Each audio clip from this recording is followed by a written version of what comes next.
Hey, today I'm going to try to do this as short and sweet as I can, but I just wanted to talk about growing up in Tennessee and in a Democratic family, like die-hard Democrat, like there's no chance in hell. We never vote different. That kind of family. And growing up in a town where when I was younger, I felt like most everybody were just like us, and they, we're going to vote for the party that they felt like was the party of the poor, needy. And then that changed. And I joked today that I think maybe like Jesus came back and told everybody, hey, y'all need to switch parties. That Democrat shit was the Old Testament or something, I don't really know what happened, but I know that when the churches got involved and started telling people how to vote, they started voting for the rich man and not the poor man, and are so gung-ho to do that. Like, I don't even think that people understand what wealth is anymore. I think I've said this on my blog, I think if they think they got a decent house, a nice car, and a boat in their garage, that they're wealthy, or they're, they're doing better than most people. And they think when they vote for people that are like, the people that are saying you need to get a job and get off welfare, they think that those people are like them. Y'all, they ain't. They're very wealthy. And then there's the thing where I know people, a lot of conservatives are concerned about losing guns, and I know they're concerned about abortion. And I got to tell you, nobody's ever said they're going to take guns, ever. The people that tell you that somebody's going to take your guns are the people that want you to vote for them and not the other man. The other man never said he was going to take your guns. That's never happened. Try to find it, and if you do find it, look where it's sourced from. Find out where it was from, because it's a lie. The other thing, abortion. Nobody wants to kill a baby. There's nobody that wants to do that. But Lifeway Church did a study, and they, let's see if I can find that. They looked at who gets abortions. I thought I had that blog post pulled up, but it's actually a blog post about something else. And the people that are getting abortions are Christians. It's people that profess some sort of faith in God. They're the ones that are getting abortions. You can look this up. Like, if you just put up Lifeway and abortion, you're going to find it. It's on there. So the conservative people that are saying they don't want abortion are the people that are getting abortions. So if the liberal side that is always champion that, you're actually championing, you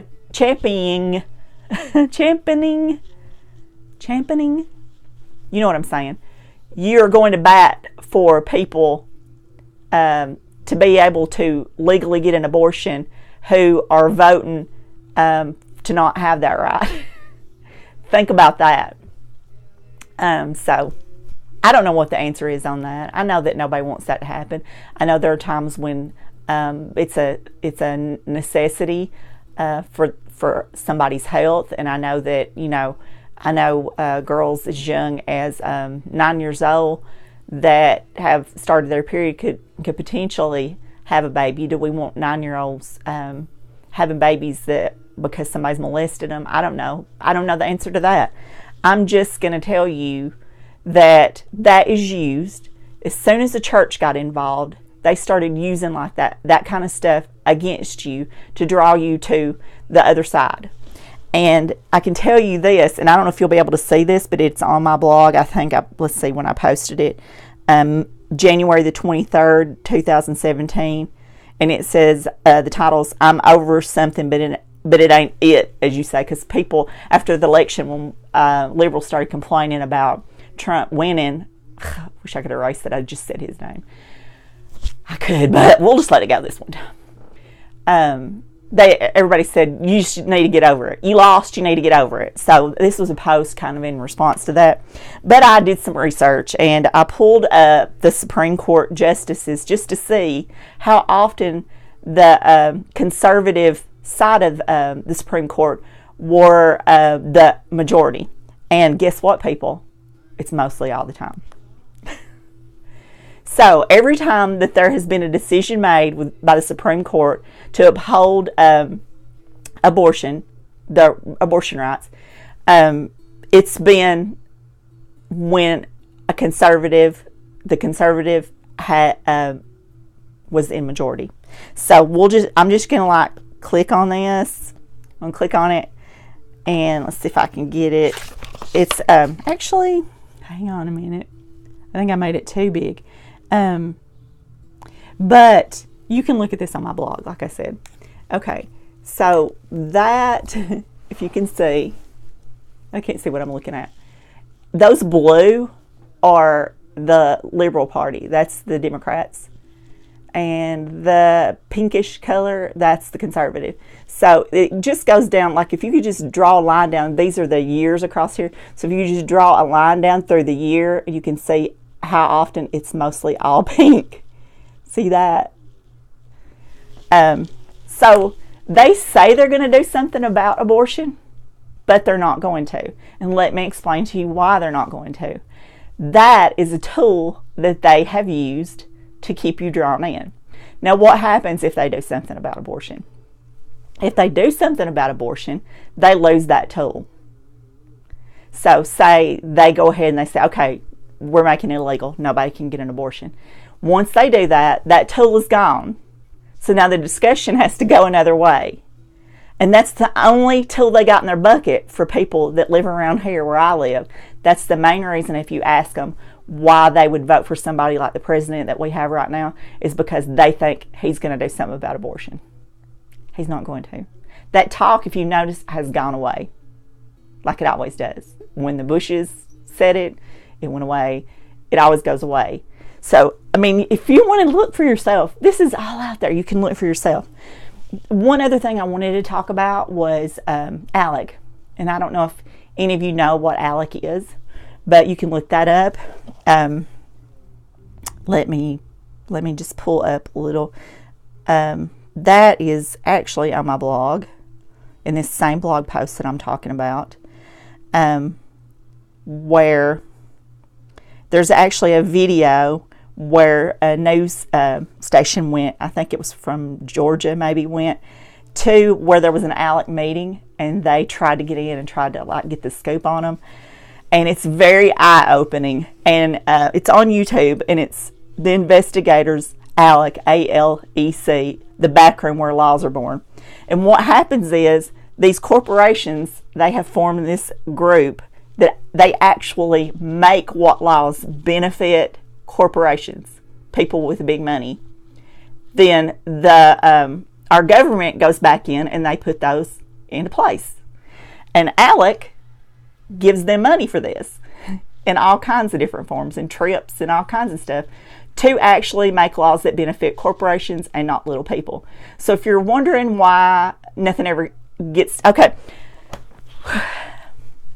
let me do this. Gosh, I don't want this to be long. I want it to be around 5 minutes, and I can say I'm already closing in on 10. So look up ALEC. That's a good thing for you to do. And the other thing is that corporations get tax breaks when they store their money offshore. If they put their money in a bank outside the United States, there are laws where they don't have to pay taxes on that. All kinds of big corporations do it. I don't know who all now, but I know you can look that up too. Just put in corporations that let's see, what would be a good way to, let's see, that hold their money offshore or whatever. This is, I don't remember where I got this from, but I mean, if you click on it, it'll take you there.